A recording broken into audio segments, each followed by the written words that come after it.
Evening Glory, Evening Grace, America. I'm Hugh Hewitt in Studio West for one more week before I go back to the Beltway. Joined by United States Senator Tom Cotton of Arkansas. He's a Harvard man, undergrad and law school. I'm going to be on Hannity tonight with Alan Dershowitz. Did you have Dersh as a professor, Senator Cotton?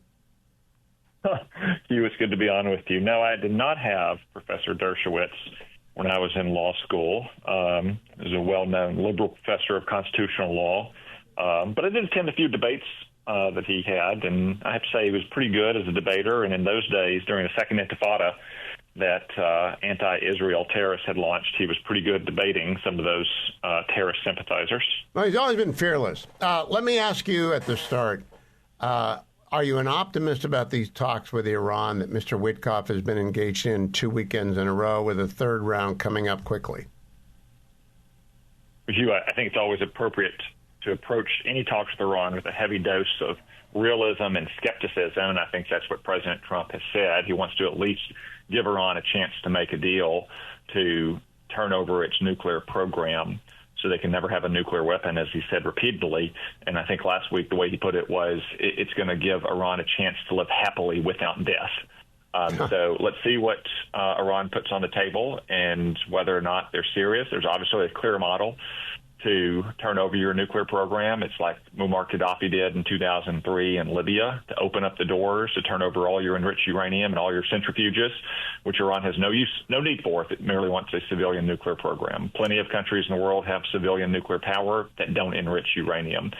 If they insist on maintaining that enrichment capability, and especially the enriched uranium, which is near weapons grade, then I think we'll know what Iran's true intentions are. Now, Senator, that's why I'm a little bit concerned, because after the meeting in Rome, it was announced that there would be a technical working group midweek and then round 3 in Oman. I don't know why. It's not very technical to open the doors and begin taking the centrifuges out, is it? No, it's not. It's something that's, again, easily done. If Iran wants to actually have a deal that is enforceable and verifiable and that forecloses all paths to a potential nuclear weapon. Now, do you think they'll ever do that? I mean, I'm just such a skeptic of this whole exercise. I understand why President Trump's doing it, but I just want people to have an appropriate level of skepticism about it. I think an appropriate level of skepticism is highly warranted, Hugh. But then again, you could have said the same thing about Gaddafi in Libya in 2003. Okay. A man who was a brutal dictator, who was pursuing not just nuclear weapons, but also chemical and biological weapons, who had the blood of many Americans on his hands, who Ronald Reagan, for instance, had launched airstrikes against in 1986 in retaliation for a terrorist bombing in Germany. You would have been appropriately skeptical of Muammar Gaddafi's intentions in 2003.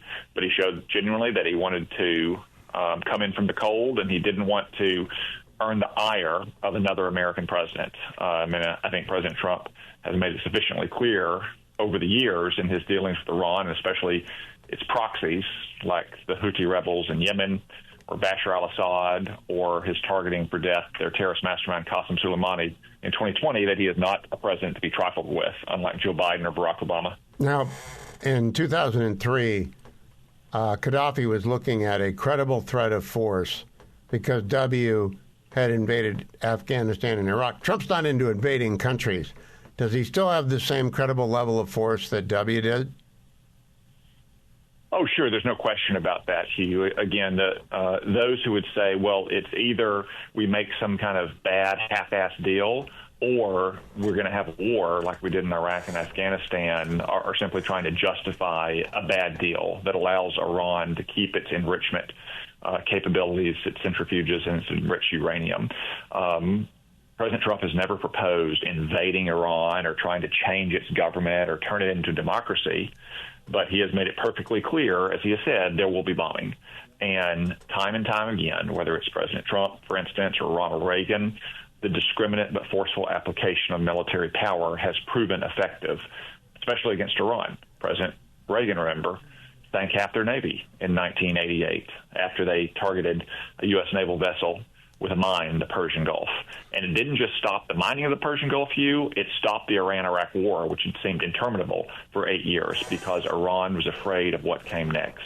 After President Trump targeted Qasem Soleimani for death, Iran's terrorist mastermind in January of 2020, Iran pulled in its horns because Iran was deathly afraid of what Donald Trump might do.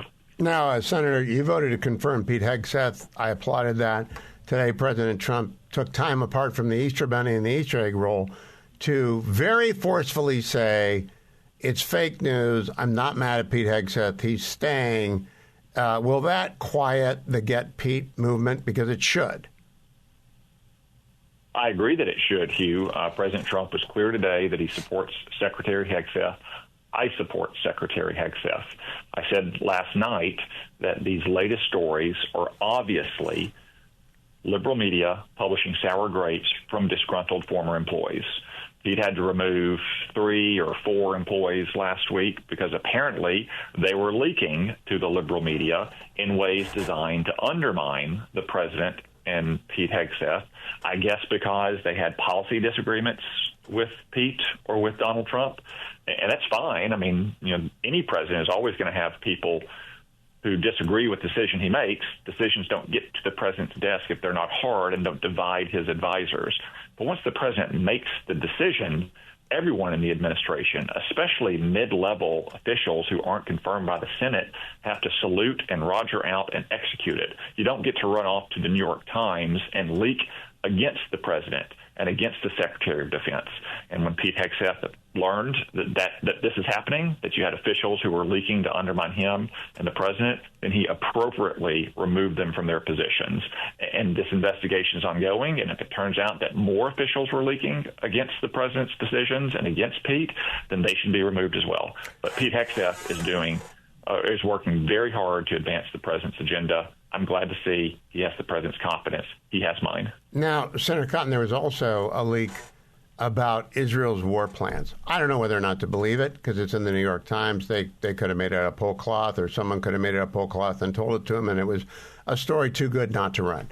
Prime Minister Netanyahu recorded an announcement basically telling Israelis to brace up. Big things are afoot. Fundamental things are afoot. What do you think he meant by that? And did you believe the New York Times story on Israel's war plans? Well, Hugh, this is an example of the kind of leak that is designed to undermine President Trump, to box him in and to restrict his decision space in the future. For all we know, maybe it was some of the people that have already been removed by Secretary Hegseth or who might be removed. I don't know if it's true or not. There's obviously a limited number of cabinet officials in the Oval Office in that meeting, I would presume, but everyone goes back and debriefs their senior aides at their department or agency. So it's possible someone may have passed along a story that put a spin on that meeting in a way that was designed to advance their policy objectives, not the president's objectives or not their principal's objectives. I will say this, it is a unique moment for the United States and Israel in our struggle to contain Iran from ever going nuclear. They are mere weeks away from having enough enriched uranium for a nuclear weapon. They're just a couple years, Hugh, away from probably having a missile that could hit the United States. So this is not just a threat to Israel, it's a threat to us. But they're also uniquely vulnerable because Iran totally destroyed their air and missile defenses last year, and their terrorist proxies like Hamas, like Hezbollah, like these rebels in Yemen have also been devastated. So while the threat is uniquely high, Iran's vulnerability is uniquely high as well. And I think that's what Prime Minister Netanyahu said. And I can just tell you in terms of the so-called war plans that were in that story, Hugh, I could tell you if you were facing Nolan Ryan that, he's probably going to bust you inside with a four-seam fastball and then go away with the change or the curve. Now, his game plan. Now go up and get a hit.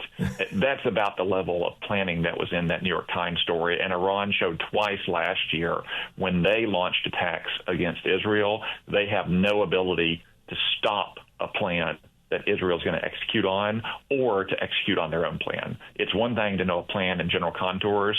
It's a very different thing to actually execute on that plan. Well said. Senator Tom Cotton, always a pleasure. Follow him on X at Sen Tom Cotton. Thank you, Senator.